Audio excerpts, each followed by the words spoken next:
Saturday college football, the four biggest college football games for this Saturday, November the 29th. Deep dive analysis, free plays coming up right here, right now.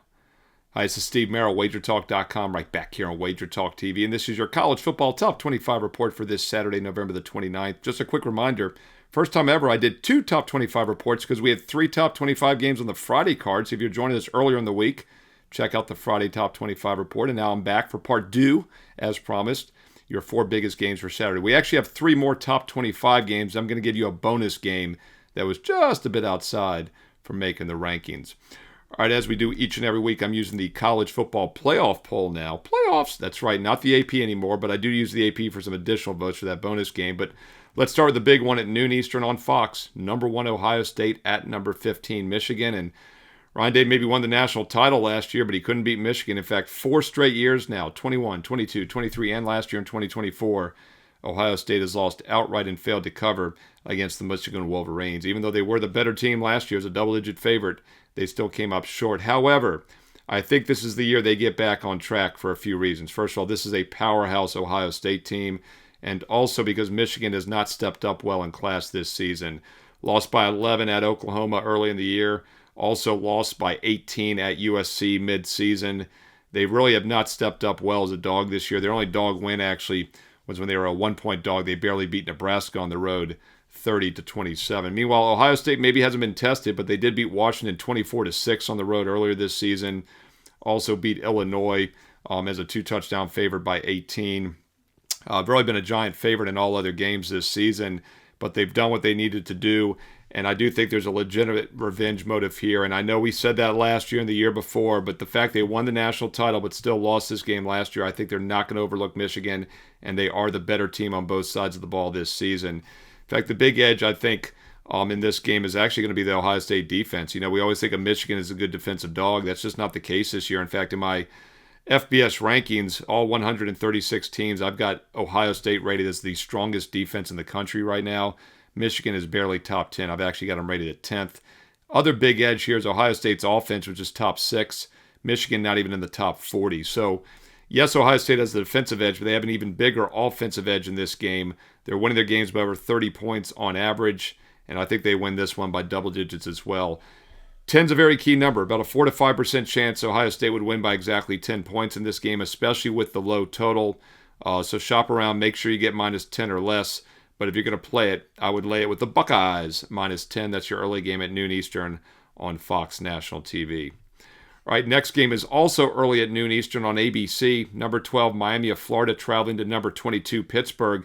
Weather looks clear, but it's going to be in the 30s. It's going to be extremely cold in Pittsburgh, and obviously that's not a great situation for the Miami of Florida squad that's not used to the cold weather, although they did play a night game last week in Lane Stadium in Blacksburg, Virginia. They won that by 17 as an 18-point favorite, and they still threw the ball extremely well, even with the cold weather last week. 335 passing yards. They've had 3 straight great passing games in a row, putting up just under 1,000 passing yards. We're around 900 to be exact, the last 3 wins.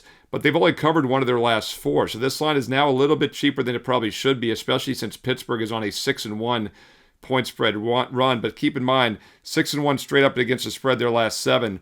The one loss, though, really jumps out to you, and that was the one quality team they played at home a couple weeks ago.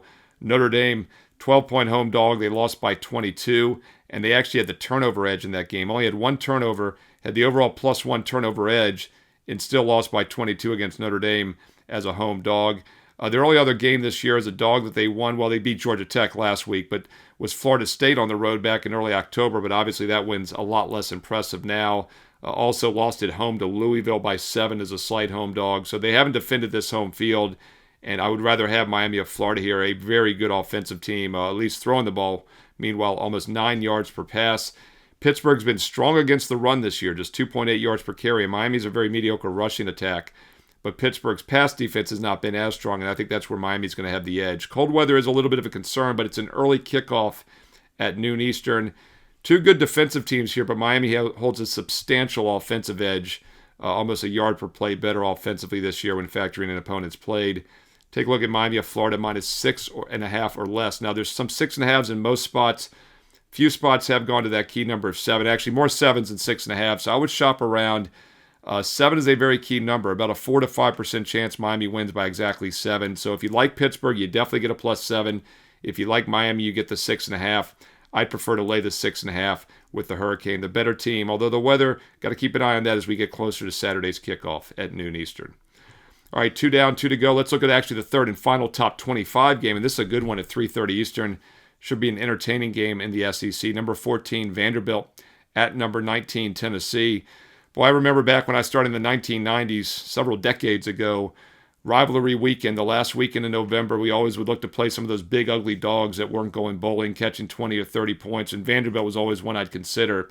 Boy, have things changed. Vandy now ranked higher than Tennessee in this game. By the way, this one on ESPN at 3:30 Eastern. But rightfully so, Vanderbilt a really good offensive team this season, just explosive offensively, but so is Tennessee. Volunteers are actually averaging more points a game than Vandy, 42.5 points a game. Vandy averaging 39. Both teams average around 7.5 yards per play. And both defenses very mediocre. In fact, Vanderbilt's defense is very mediocre, to say the least. 5.5 yards per play allowed against 5.7. Tennessee gives up 5.3 against teams that average 5.7 as well. Once again, their offense averages 6.8. Vandy's offense averages 7.5. Both offenses hold substantial edges in this game, and I do like the over for that reason. I rank both of these top 10 offenses. I don't even have either defense even in my top 30. So huge edges, one of the biggest mismatches for both offenses of any game this week.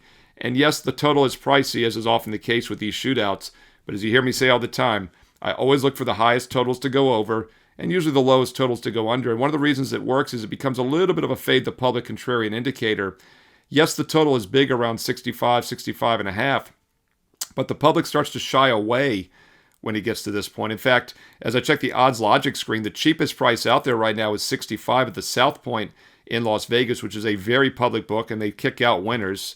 So I always look for the public consensus at South Point, and that's the lowest total on the board. Everyone else has 65.5, some 66 at Sharp Offshore is even a 66.5 offshore. So the Sharp Square Divide is on the over in this game, and this is a textbook example of playing the highest totals over, and I think we still get plenty of value. In fact, I project, just using basic math, these two teams combined are about 23 points above average scoring combined this year. It gets you to the high 60s, low 70s. I like Vanderbilt, Tennessee over the 65.5.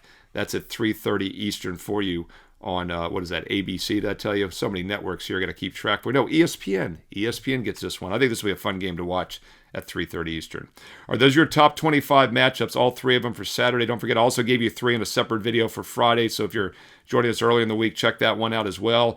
But as I always do, I dig a little bit deeper for you and try to give you as much information as possible. And by the way, if you're liking it, thumbs up, comment below. I read the comments. I reply back.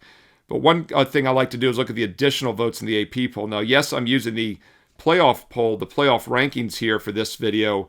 And we don't see additional votes in that. But in the AP poll, we do. And I'm going to give you one extra game here. Number 6, Oregon at number 31, Washington. Once again, Washington would be about 6th in the additional votes. And that's at 3:30 Eastern also, that one on CBS. And I do think maybe we have a live dog here with the Washington Huskies. You know, 2 years ago, they beat Oregon twice, regular season and playoffs, to be runner-up national title game. Ended up coming back down to earth last year. I think they were, 6-7 losing record, as we often see. We saw TCU do that the year before after their miraculous run. And they lost by double digits last year to Oregon, who got their double revenge from the previous season. I think it's Washington's chance for revenge in this one. And while Oregon is a solid team on both sides of the ball, they have struggled at times offensively when facing better defensive teams. And Washington's a very good defensive team, giving up just 18.5 points a game, 3.5 yards a carry, less than 6 yards per pass, only 4.8 yards per play. So yes, the Huskies qualify as a good defensive home dog in this game, getting a substantial amount of points, getting a full touchdown. In fact, both these teams are pretty good defensively, both ranked top 15. And while Oregon is the better offensive team, I do think the Washington defense can hang in this game and keep it close.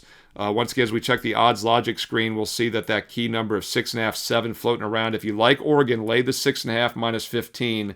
But if you like Washington, there are some +7s out there, and I think they might be more by kickoff on Saturday afternoon. So another example why it's so important to have multiple sports books, multiple accounts.